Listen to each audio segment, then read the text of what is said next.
So we're on day 3. 2 good days of work, a lot of competition, a good tempo.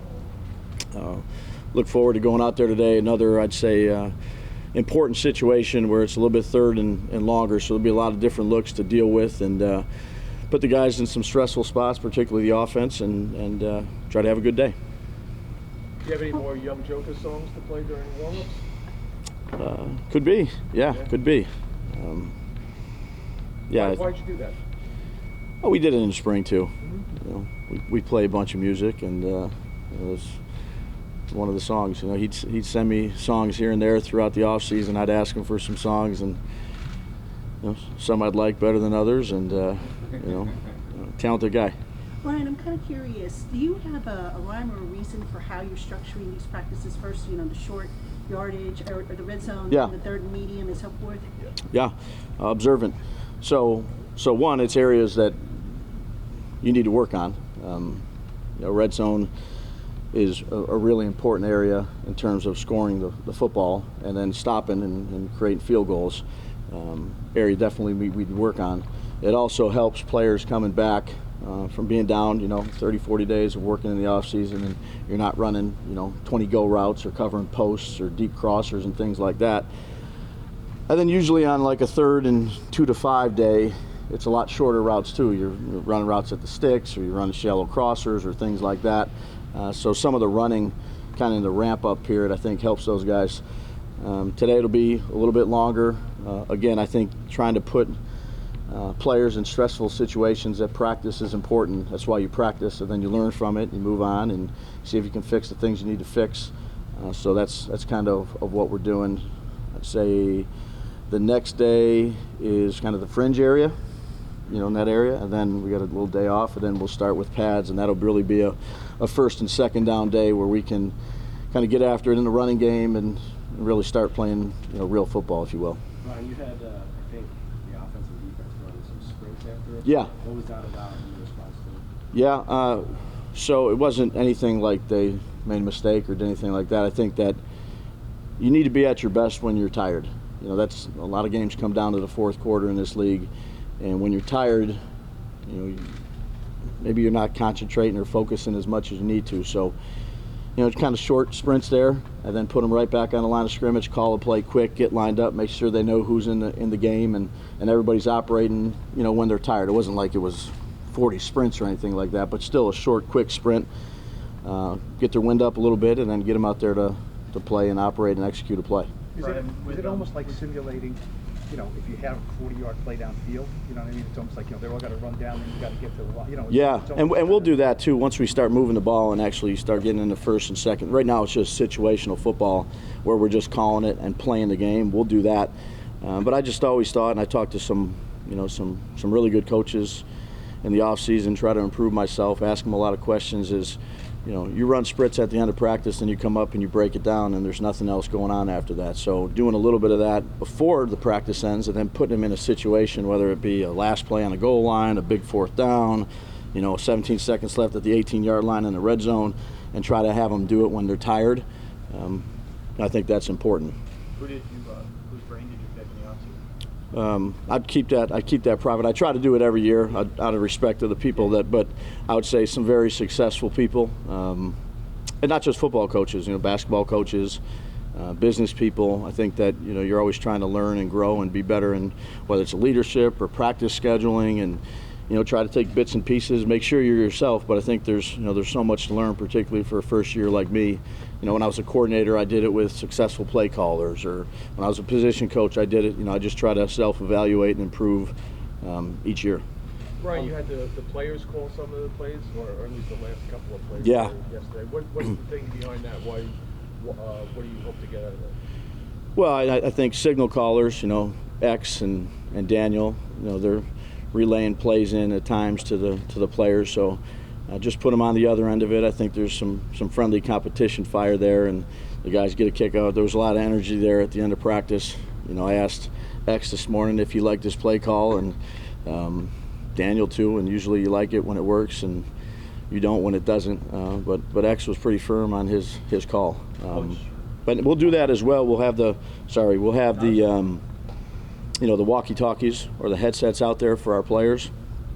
And there'll be times, and I did it in the spring, where I'll purposely cut them off on Link and Kafka, because it could happen in a game like that, and now they have to take control and be able to operate, not panic, and all the hand gestures. Just go out and make sure you have a play call in mind and be able to lead the team. Coach Wandell went down yesterday. He's good. He good? Yeah. Yep.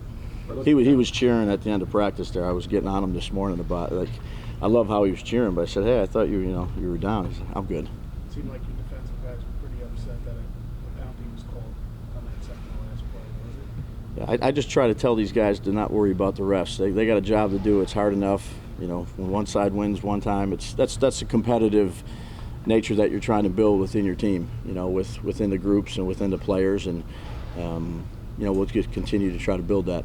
Brian, with Kadarius, why does he work so sparingly with the first team? Yeah, well, Kadarius has been back, and I have confidence in Slay. I know, we all seen he had a couple drops out there, but that's what practice is for.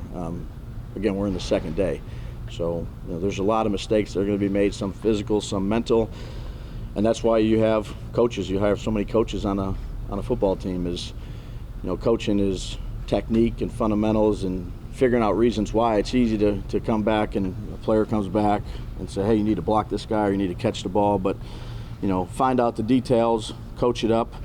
He's worked real hard. He'll continue to work, and he'll get reps throughout camp. We're working with the guys, Wandell and KT right now, and Kenny with that first group. Now, how that goes, we'll see. We're in day 2. Do you find he's responding better from a mental standpoint after drops? I know that used to be an issue where he's allowed to linger throughout practice. Yeah, no, look, that's part of coaching as well too, not just, again, telling a guy what route to run or what adjustment to make. It's getting to know the person and what makes them tick too. How do they respond to maybe negative criticism? How do they respond to positive criticism? Each player is different because they're different people, and you better figure out what makes them tick, each person. You're going to have ups and downs. Everybody reacts. I mean, you, me, my kid, like, everybody reacts different. My oldest kid reacts different than my youngest kid. And if you don't know that and you treat them all the same, I think you're doing them a disservice. So Darius is in a good spot. Again, there's dropping a ball and throwing a bad pass. That's so easy for everybody to see, and it's right there in the open. But how you respond, I believe right at the end we had a call-it period where he came down and ran a little shallow, and Daniel scrambled out and he made a big play. So being able to respond to that is important. Brian, you tell us that drops are part of practice, but do you have to tell the player, because certain guys are more fragile than others, do you have to tell the player, hey, relax, it's part of practice? I think each player is different too. Some people, I might not say one word to them. Some people I'll say, keep your head up. Other people I'll say, I don't want to say it right now, but again, it's different. The way you treat people, not just out there robots as players, the way you treat people is important, and you better figure out what makes them go. It's a production business. We all got it. Like, nobody wants to drop a ball, nobody wants to throw a bad pass, nobody wants to miss a block, but it's going to happen. The last time I've seen a perfect game played in football is really, I haven't. So how you respond to bad things is just as important as how you respond to good things. When you got animated after a late play, did you want the ball out quicker from Daniel there, or was that something the receivers did? No, I think the play with he kind of started rolling. I'm animated a lot. I don't know, you guys, there's music and you can't know what I'm saying, but sometimes, we have to do a good job of keeping guys off the ground too and not grabbing jerseys. Both sides, whether it's the offensive lineman grabbing, we got to make sure we're playing smart. One quick follow. There was a guy after practice who needed some medical attention. Who was it, and was he okay? He is okay. I'd say there was a couple guys, and you'll see we'll probably have a few guys down today relative to heat and hydration, and just to be smart on that end. But he's good. It was Feliciano. Oh, thank you, George. Okay. With Kadarius, what have you learned about him over these first 7 or 8 months? He's a good person. He cares about his teammates, and we have good communication. Him and I. He likes football. I think he likes music. I think he's a very loyal guy, and you gotta build trust with KT, and he had to build trust with me, and really no different than a lot of guys. You know, trust is probably one of the most important things in any relationship you can build. But I've told you from day one, I've been very happy with KT, his approach, how he is as a person, first and foremost, because that's what matters to me. And then he's been you know, we've seen him in college. You know, we evaluate him. He's got a tremendous skill set, and he's smart. You know, we move him around quite a bit. So he's a good young player that we're going to help develop in any way we can, both on and off the field. Last one from Rock. Brian, did you have any experience with the Guardian Caps in Buffalo? And, Yeah. And what do you like about them here?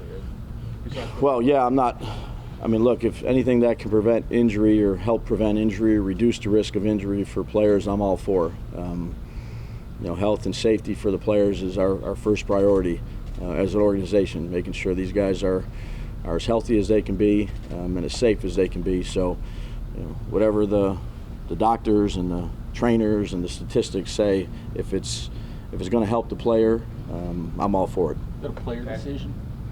No, the league, all the league is wearing them right now relative to the positions.